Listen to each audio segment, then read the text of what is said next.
বহু অংশের মানুষজন তারা নেমেছেন পথে।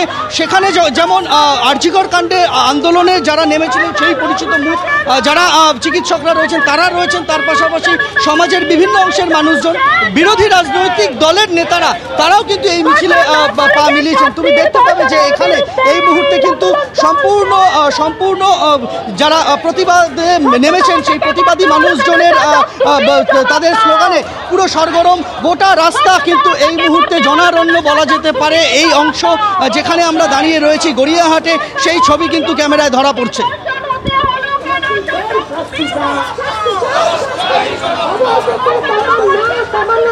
প্রতিবাদে গর্জে উঠেছে রাজপথ, যে ছবি আপনারা দেখতে পাচ্ছেন সেই স্লোগান আরজিকরের ঘটনার পর যে স্লোগান উঠেছিল গোটা রাজপথ জুড়ে, সেই স্লোগানও কিন্তু আবারও শোনা গেল, উই ডিমান্ড জাস্টিস। যে ছবি দেখা যাচ্ছে, চিকিৎসকরা তারা মাসের পর মাস হেঁটেছেন অভয়ার বিচার চেয়ে, তিলোত্তমার বিচার চেয়ে। আজও তাদের বুকের ব্যাচি অভয়া থেকে আমরা আর কত দেখবো মায়ের কান্না। ডক্টর গুইন রয়েছেন, কমলনাথবাবু রয়েছেন, কি বক্তব্য আজকের যে মিছিল দেখছেন, সেই মাসের পর মাস দীর্ঘ আন্দোলন, আজ আবার রাস্তায় নামতে হলো অন্য কোনো মেয়ের বিচার। আমরা দেখছি আমাদের রাজ্যে সে কর্মক্ষেত্র হোক আরজিকর মেডিকেল কলেজ, কিংবা সেটা শিক্ষাক্ষেত্র হোক, সেটা ওই সাউথ কলকাতা ল কলেজ, কিংবা কারো বাড়ি, সেখানে আমাদের রাজ্যের নারীরা, আমাদের রাজ্যের মেয়েরা, আমার বোনেরা সুরক্ষিত নয়। তাই আমাদের রাস্তায় নেমে প্রতিবাদ করতে হচ্ছে। যাদের দায়িত্ব ছিল এই সুরক্ষা দেবার, মনে হচ্ছে তারা কোথাও এই খুনি ধর্ষকদের প্রশ্রয় দিচ্ছে। তাই তার বিরুদ্ধে আমাদের রাস্তায় নেমে বলতে হচ্ছে আমার মায়ের, আমার বোনের, আমার মেয়ের সুরক্ষা তাদের দিতে হবে। ডক্টর সুবর্ণবাবু রয়েছেন, আমি তার কাছেও একবার যাওয়ার চেষ্টা করব। আপনি দীর্ঘদিন হেঁটেছেন মিছিলে, আমরা দেখেছি আপনাদের ডাকে বহু লোক, নাগরিক সমাজ যারা রাস্তায় নেমেছিলেন, সেই প্রতিবাদ আবার রাতের বেলায় মিছিল চলছে।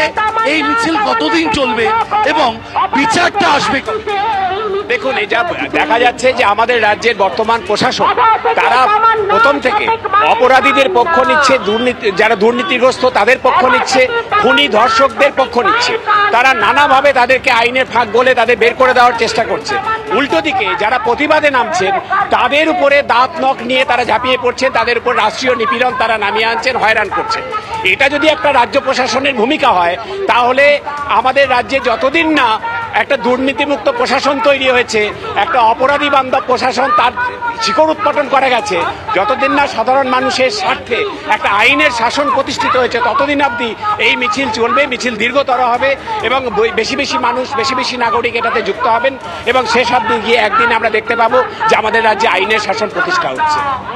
কথা বলছিলাম ডক্টর সুবর্ণবাবুর সঙ্গে, পূর্ণচন্দ্র গুইন রয়েছেন। ডক্টর গুইন, যে প্রশ্ন উঠে যাচ্ছে, আর কত পথ হাঁটবে মানুষ, আর কত মিছিল হবে, কারণ আর কত মহিলা এভাবেই হেনস্থার শিকার।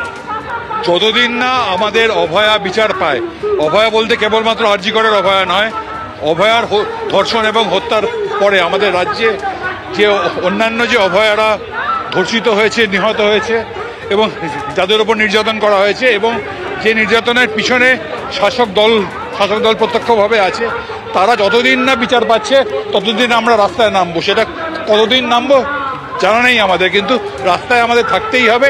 কারণ আমরা এটা জানি যে আমরা যদি রাস্তায় না থাকি, আমরা যদি আন্দোলনকে তীব্র না করি, তাহলে তদন্তকারী সংস্থা সিবিআইও ঠিকমতো তদন্ত করবে না এবং আদালতও ঠিক বিচার ডেলিভার করবে না।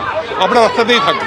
কসবা কাণ্ডে কলকাতা পুলিশের যে তদন্ত, তাতে আস্থা রাখছেন? কসবা কাণ্ডে আমাদের এখনো অবধি আমরা আস্থা রেখেছি। আমরা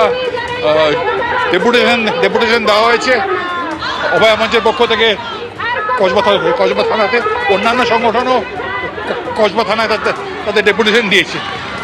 কিন্তু এটা হতেই পারে যে যেহেতু যে অপরাধী সে তৃণমূল ছাত্র পরিষদের একজন কর্মকর্তা এবং তার মাথার ওপর রাজনৈতিক নেতাদের, মন্ত্রীদের হাত আছে, সুতরাং সেই অপরাধীকে বাঁচানোর জন্য পুলিশ উদ্যোগী হতে পারে, সেটা আমরা মাথায় রাখছি। এবং সেরকম কোনো ঘটনা ঘটলে আমরা আমাদের আন্দোলনকে বৃহত্তর আন্দোলনে ডাক দেওয়া হবে অভয়া মঞ্চের পক্ষ থেকে। তো সামনে আমাদের 9 জুলাই আছে, 9 জুলাই একদম অভয় মঞ্চের ডাকে এই আন্দোলন আরো জোরালো হবে তেমনটাই বলছেন প্রত্যেকে, শিল্পী বলুন, চিকিৎসক বলুন, সাধারণ মানুষ বলুন।